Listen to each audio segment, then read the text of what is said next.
सुश्री शीतल देवी। निशाना देख लिया, नाम भी सुन लिया।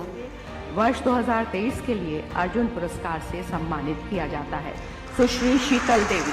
बाजू पूरे नहीं हैं, ताली नहीं बजा सकती, लेकिन कारनामा ऐसा है कि लोग ताली बजाते हैं। बिना हाथ के आत्मविश्वास से लबरेज 16 साल की शीतल देवी अर्जुन अवार्ड लेने जाती हैं तो हर नज़र उन पर टिक जाती है।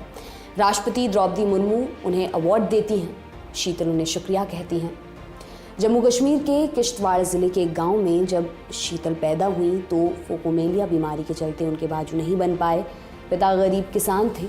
11 राष्ट्रीय राइफल की नदर्न कमान ने उन्हें अडॉप्ट किया। बाद में उन्हें आर्टिफिशियल हाथ भी लगाए गए, लेकिन शायद शीतल को कामयाबी की कहानी पैरों से ही लिखनी थी। पैरा एशियन गेम्स में गोल्ड मेडल जीतने के बाद इंडिया टुडे के कंसल्टिंग एडिटर स्पोर्ट्स निखिल नाथ से बातचीत में उन्होंने इस बारे में बताया था।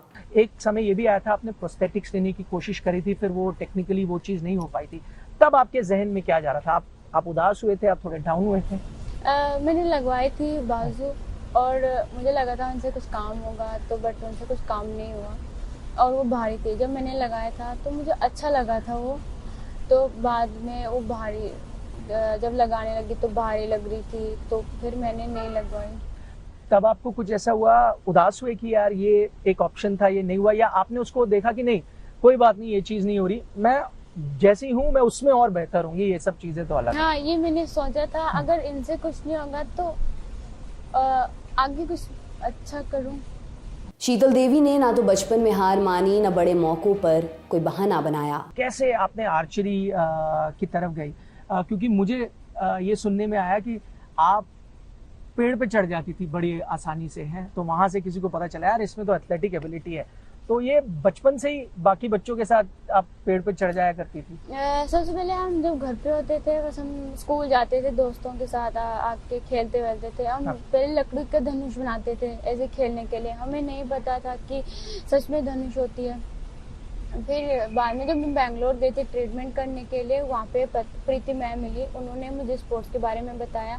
स्ट्रेंथ मुझे पहले से ही थी, अच्छा मैं पैर से सब कुछ काम करती थी पहले से ही और आज भी करती हूँ।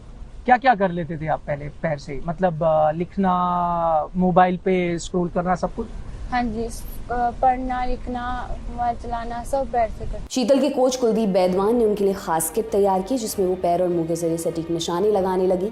शीतल ने 2023 में चीन में हुए एशियन पैरा गेम्स में 2 गोल्ड और 1 सिल्वर मेडल जीता था। वहीं वर्ल्ड आर्चरी पैरा चैंपियनशिप में भी वो सिल्वर मेडल जीतने में कामयाब रही।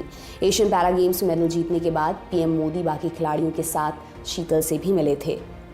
गरीबी, हाथ का ना होना आगे बढ़ने से रोकने के एक्सक्यूज हो सकते थे, पर शीतल ने बहाने नहीं बनाए, पैर जमाए, पैरों से ही निशाने लगाए। मैं ये मैसेज देना चाहती हूँ कि कभी हिम्मत हारनी नहीं चाहिए, कुछ भी हो जाए हिम्मत अपनी हारनी नहीं चाहिए, विश्वास रखना चाहिए अपने आप पे, बस वो करके दिखाना है। निखिल नाथ के इनपुट के साथ एक खबर लिखी है हमारे सहयोगी गौरव ताम्रकांड ने। मैं हूं दिव्यांशी सुमराव, आप देखते रहिए दी लल्लन टॉप। बहुत बहुत शुक्रिया।